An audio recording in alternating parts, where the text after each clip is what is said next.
some pilots didn't fear being shot down. They feared surviving one more mission. By the middle of the war, there were men climbing into cockpits already exhausted, already hollow, quietly thinking the same thing: if it happens today, at least it's over. Not because they wanted to die, but because they couldn't keep going. This isn't a story about cowardice, and it's not about heroism either. It's about something rarely discussed in WWII aviation history: survivor exhaustion, a state where death starts to feel like relief and survival feels like punishment. It happened more often than official records admit. WWII bomber and fighter pilots weren't just facing danger, they were facing repetition, mission after mission. Same engine noise, same cold air at altitude, same flak bursts blooming in the sky like black flowers. For bomber crews especially, survival wasn't victory, it was delay. In the USS, Army Air Forces, pilots were required to complete a fixed number of missions before they could go home. Early in the war, that number was 25. Later it became 35, then 50 for some units. And every completed mission didn't feel like progress. It felt like another roll of the dice. You survived yesterday. That meant nothing for today. The mathematics of survival were simple and brutal. If your squadron lost 10% of its aircraft per mission, a common rate over Germany in 1943 and 1944, then, statistically, you wouldn't make it through a full tour. The odds compounded with each sortie. Pilots understood this intuitively, even if they didn't speak it aloud. What made it worse was the waiting. Hours before dawn, waking to the sound of boots in the barracks hallway, the briefing room, the target map unveiled, the knowledge that in 6 hours you'd either be back or you wouldn't. Then climbing into the aircraft. Pre-flight checks, engine start, taxi, takeoff, assembly, the long flight out. All of that anticipation, all of that dread stretching across hours. And then the actual combat minutes of chaos, flak, fighters, the sky full of metal and fire, men dying in seconds. And then the long flight back, if you made it that far, counting the empty spaces in formation. Then sleep, then waking, then doing it again. The repetition didn't dull the fear. It amplified it, because each time you knew exactly what was coming. Here's the part most people miss. The more missions a pilot flew, the worse it got. Not better. New pilots were scared, but they still had emotional fuel. They still believed in luck, in skill, in their own ability to survive. Veterans had seen too much. They watched planes vanish mid-formation, friends explode without warning. Seats remain empty at briefing tables, and every time someone didn't come back, the math got heavier. Why him? Why not me? Survival started to feel arbitrary, meaningless. There's a phenomenon psychologists would later identify in combat veterans: the erosion of perceived control. When outcomes seem random, when doing everything right still gets you killed, and doing everything wrong somehow lets you live, the mind begins to disconnect effort from result. You stop believing your actions matter. For bomber crews, this was especially acute. You flew in tight formation. You couldn't evade. You couldn't maneuver freely. You sat in your position and absorbed whatever came at you. Fighters could dogfight, could react, could feel some agency in their survival. Bomber crews just endured. Mission 12 felt worse than Mission 3. Mission 20 felt worse than Mission 12. The closer you got to finishing your tour, the more unbearable it became. Because now you had something to lose. Now you could see the end. Now dying felt like the cruelest joke of all. Some pilots developed rituals, lucky items, specific routines, superstitions, not because they believed these things worked, but because the rituals gave the illusion of control. If I wear this jacket, if I touch this photo, if I eat the same breakfast, maybe I can tip the odds. But deep down, they knew. The odds didn't care. This is where the forbidden thought crept in. Not spoken. Not written. Barely even acknowledged. If my plane gets hit, maybe I won't have to fly again. A wound meant grounding. Capture meant rest. Even a crash, if it was quick, meant the end of the waiting. It wasn't suicidal thinking. It was escape thinking. The distinction matters. These men weren't seeking death. They were seeking release from the machinery of war that demanded they keep returning to the sky. They wanted out, but the only honorable exits were injury, capture, or death. Going home intact required completing the tour, which felt impossible. Refusing to fly meant court-martial, disgrace, the label of coward. So the mind began constructing fantasies, not of dying exactly, of being removed from the equation, of having the choice taken away. Some pilots admitted this later, decades after the war, in memoirs or interviews. They described the strange comfort of the thought, the relief of imagining that today might be the day they'd take flak through the fuselage, survive the crash landing, wake up in a German hospital, wounded but done.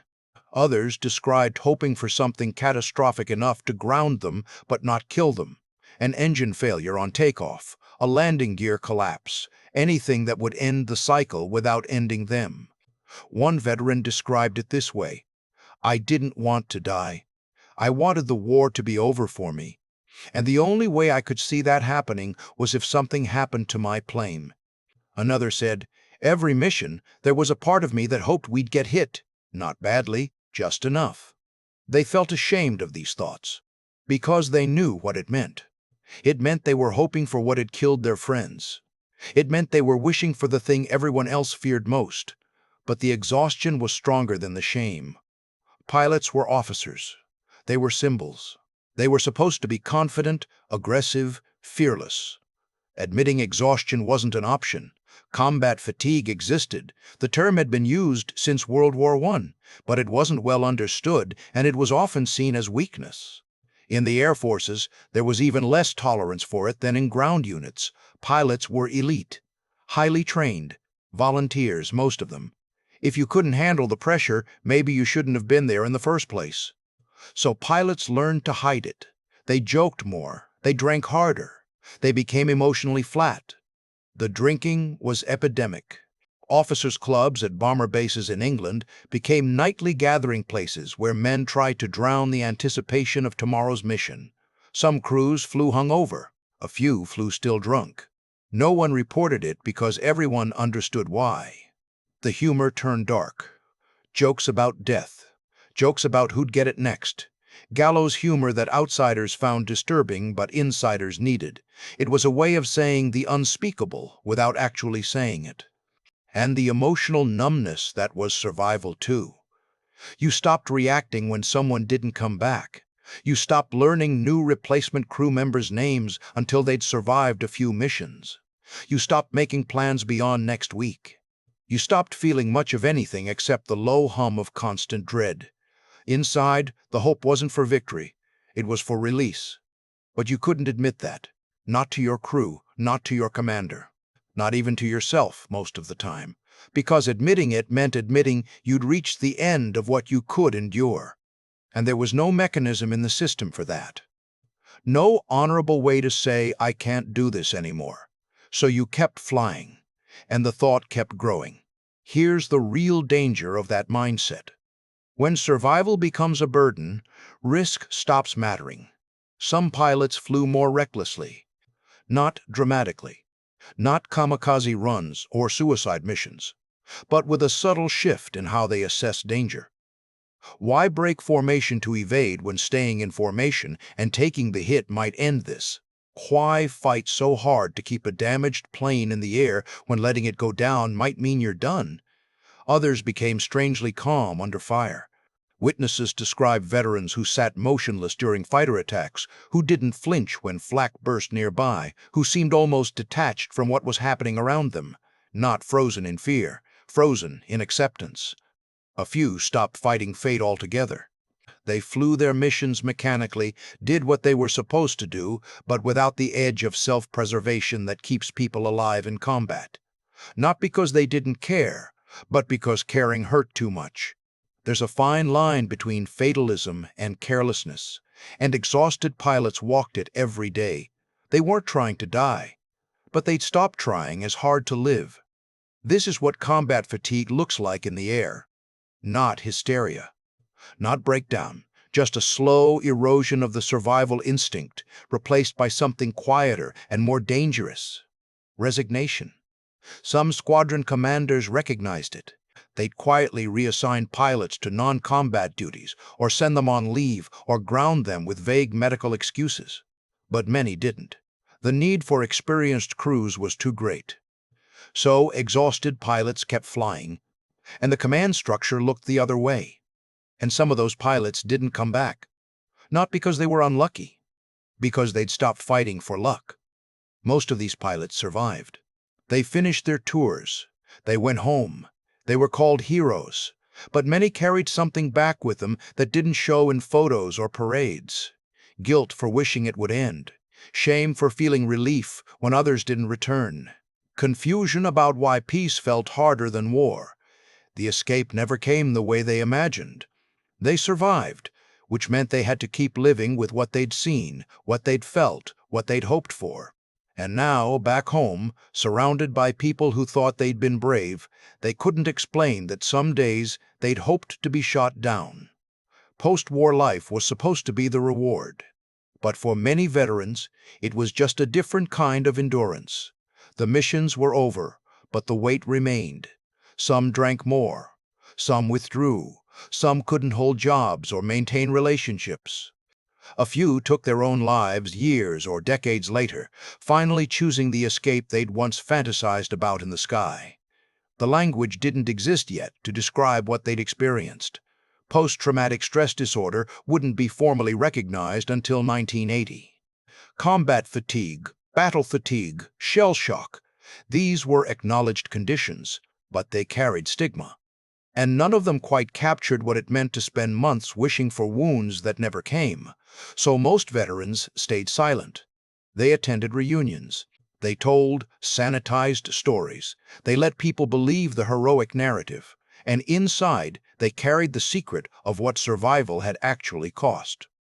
What this reveals isn't weakness, it's a limit. Human beings can endure fear, but endless uncertainty corrodes from the inside. The pilots who hoped their plane would be hit weren't broken men. They were men who had reached the edge of psychological endurance and didn't have language for it yet. We understand this better now. We know that trauma isn't just about single horrific events. It's about sustained exposure to threat. It's about the accumulation of stress over time. It's about the toll of never knowing if today is the day. WWII pilots were experiencing what we now recognize as severe combat stress, anticipatory anxiety, and moral injury.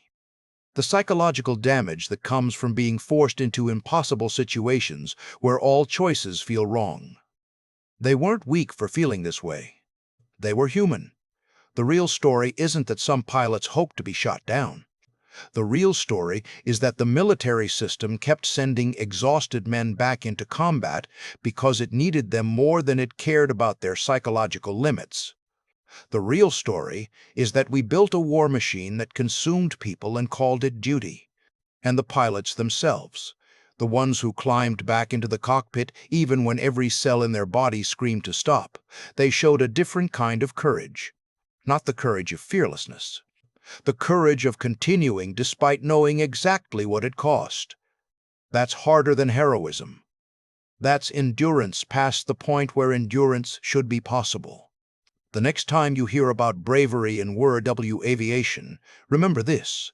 Sometimes the bravest thing wasn't flying into flak. It was climbing into the cockpit after you secretly hoped you wouldn't have to anymore. And once you understand that, the war looks very different.